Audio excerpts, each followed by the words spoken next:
Hey, what up, guys? We are out here. How to get some done.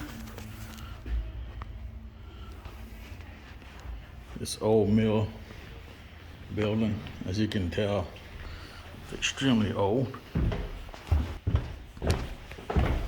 Jeez.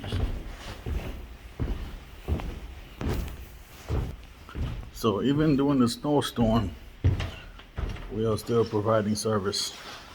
So I just got done completing a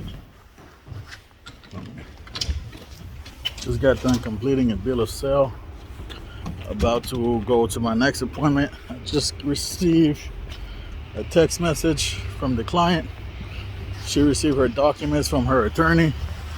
So we're about to meet up with them and get her documents signed and notarized because her husband is going out of town in a couple days. We got the original mobile notary card. The store is ridiculous, so I had to take this one due to the location.